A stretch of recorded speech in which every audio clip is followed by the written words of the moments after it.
جیسا کہ ہم نے الحمدللہ دروس سابقہ میں اس آیت کی تفسیر میں احادیث مبارک کی تلاوت کی ہے کہ اللہ کا حکم ہے جو ایک نیکی کرتا ہے ہم اس کو 10 گنا اجر دیتے ہیں۔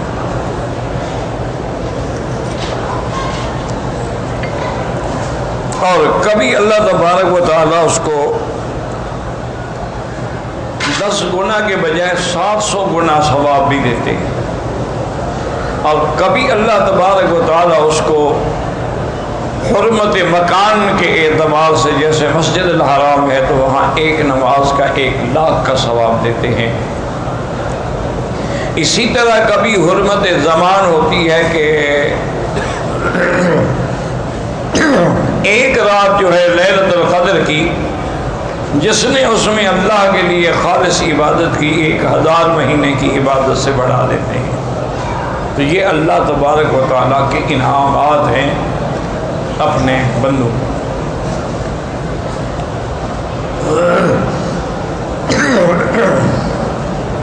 اور اسی طرح اللہ تبارک و تعالیٰ جو بندہ حج کے لیے پیدل جاتا ہے تو اس کو ہر قدم پر 700 حرم کی نیکیوں کا ثواب دیتے ہیں۔ اصل وجہ کیا ہے؟ اصل بات سمجھیں کہ اللہ اپنے بندوں کو بخشنا چاہتے ہیں۔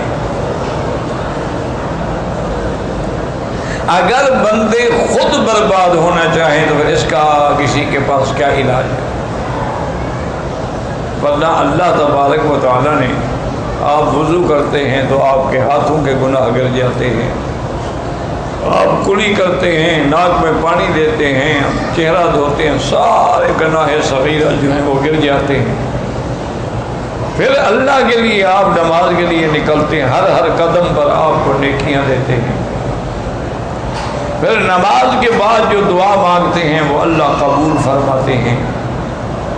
اسی طرح اللہ تبارک و تعالیٰ نے، اب دیکھیں رجب کا مہینہ گزرا، اب شعبان کا مہینہ رحمتوں کا مہینہ ہے۔ حضور سب سے زیادہ روزے رمضان شعبان میں رکھتے ہیں۔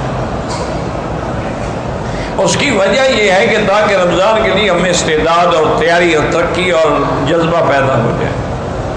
اور یہ بھی دعا فرماتے تھے کہ اللہم بلغتنا شعبان بلغنا رمضان، یا اللہ جیسے آپ نے ہمیں شعبان نصیب کیا ایسے رمضان نصیب فرمائے۔ اچھا، رمضان کا مہینہ کیا ہے کہ ابھی پہلا حصہ جو ہے وہ رحمت ہے، دوسرا حصہ جو ہے وہ مغفرت ہے، اور تیسرا حصہ جو ہے وہ جہنم سے آزادی کے پروانے ہیں۔ اسی طرح حدیث مبارک میں آتا ہے کہ مسلمان کے لیے 2 خوشیاں ہیں۔ ایک جب وہ افطار کرتا ہے تو خوشی ہوتی ہے کہ سارا دن کا پیاسا ہے، بھوکا ہے، اب اللہ کی نعمت سامنے، اور ایک اس دن خوشی ہوگی جس دن اللہ تبارک و تعالیٰ کا دیدار کرے گا۔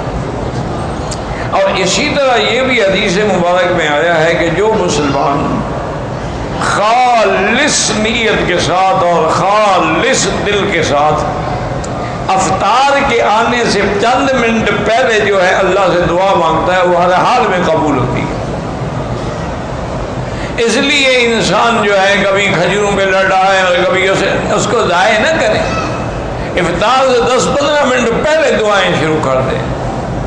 اور دعا کا طریقہ یہ ہوتا ہے کہ پہلے درود شریف پڑھیں، جتنا ہو سکے 1 دفعہ، 3 دفعہ، 7 دفعہ، 11 دفعہ، 21 دفعہ، 100 دفعہ، 1000 دفعہ، یعنی دعا کے اول میں بھی درود ہو اور آخر میں بھی درود۔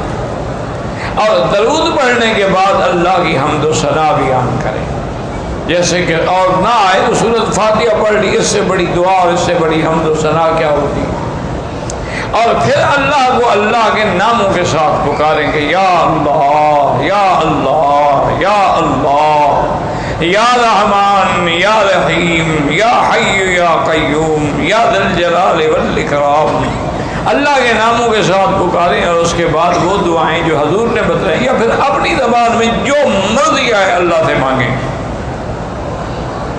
لیکن کسی کی انسان کی بربادی اور ہلاکت کی دعا نہ مانگیں۔ اور کسی رشتہ داروں کو لڑانے کی اور قطع رحم کی دعا نہ مانگے، اور کسی حرام کو ملنے کی دعا نہ مانگے.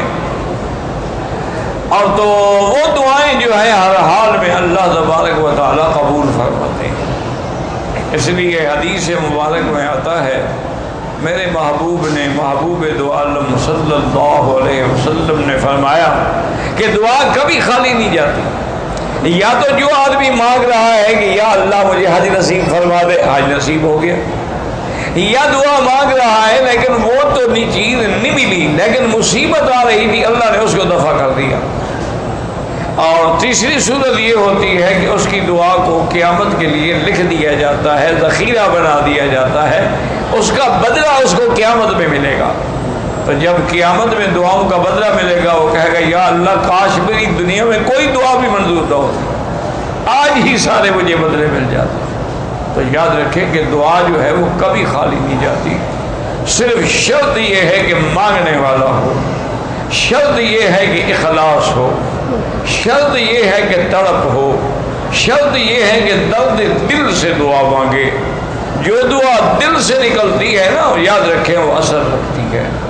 اور اسی طرح حضور نے منع فرمایا ہے کہ ان قلب لاہن، کہ اگر زبان پر تو دعا مانگ رہے یا اللہ آج نصیب فرما، عمرہ نصیب فرما، رمضان نصیب فرما، مدینہ پاک، لیکن دل غافل ہے، دل کسی اور طرف لگا ہوا ہے. کیا معنی؟ بر زبان تسبیح ہو در دل گاؤ خر. کہ زبان پر تو تسبیح ہے لا الہ الا اللہ، خیال یہ ہے کہ پتہ نہیں میرا گدھا جو ہے اس کو کسی نے پانی پلایا ہے نہیں پلایا. تو اب زبان کے اندر تو تسبیح ہے اور دل کے اندر کھوتا اور گدھا کھڑا ہوا ہے، تو دعا کہاں منظور ہوگی؟ دعا یہاں مانگ رہا ہے اور خیال ہے یار پتہ نہیں میرے بیوی بچوں کا کیا بنا، وہاں ملک میں کیا حال ہوگا، گھر میں کیا حال ہوگا، پتہ نہیں راشن بھی ہے کہ نہیں ہے. تو پھر دعا مانگنے کی کیا ضرورت ہے؟ اس لیے حضور پاک نے فرمایا کہ غافل دل سے کبھی دعا نہ کرو. اور علماء نے اور اولیاء اللہ نے لکھا ہے کہ جب دعا مانگو اور دل لگتا جائے دعا میں کہ بالکل زبان پہ دعا ہے، آنکھوں میں آنسو ہیں، دل میں رقت ہے، بدن میں خوف ہے، بدن پہ لرزہ طاری ہو رہا ہے، سمجھو کہ رحمت کی گھڑی آ گئی ہے، اور مانگو اور مانگو اور مانگو. اور دعا مانگ رہے ہو دل نہیں لگ رہا بس کر دو. ایسا نہ ہو کبھی نافرمانی کی وجہ سے کہ اچھا مانگتے مجھ سے اور دیکھتے ادھر ہو. اب دیکھیں نا مثال کے طور پر آپ کسی بادشاہ کے سامنے یا گورنر کے سامنے یا حاکم کے سامنے کھڑے ہو کے بات کریں، بات اس سے کریں اور دیکھیں اس طرف، تو وہ کہے گا یہ کون ہے بے وقوف، نکالے اس کو مجلس سے، بات مجھ سے کر رہا ہے اور دیکھ ادھر رہا ہے. تو آپ مانگیں تو اللہ سے اور نظر ادھر ہو اور دل ادھر ہو اور خیالات ادھر ہو، دعا کیسے منظور؟ وہ دعائیں اس لیے منظور نہیں ہوتی ہیں کہ ان کے اندر اخلاص نہیں ہوتا، ان کے اندر وہ اطمینان اور یقین نہیں ہوتا. ورنہ جب اللہ کا حکم ہے کہ مجھ سے مانگو تو اللہ کا فرمان سے زیادہ سچا فرمان کس کا ہے؟ اللہ نے فرمایا مجھ سے مانگو میں تمہیں دوں گا. تو اسی طرح میں نے عرض کیا نا کہ اللہ نے رحمت کا ایک دریا بہا دیا.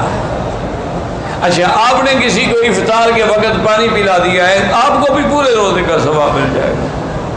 آپ نے کسی کو ایک کھجور کھلا کے افطار کرا دی، آپ کو بھی پورے روزے کا ثواب مل جائے گا. لیکن کوشش یہ کریں کہ سحری ہے یا افطاری ہے، سوکھی روٹی ہو لیکن حلال کی. اور اگر مال مشتبہ ہے، اگر گوشت مشتبہ ہے، اگر جو چیزیں آپ روز مروز کھا رہے ہیں وہ مشتبہ ہیں، تو پھر خدا کے لیے اللہ کے روزوں کو برباد نہ کریں. پھر زمزم سے افطار کر لیں،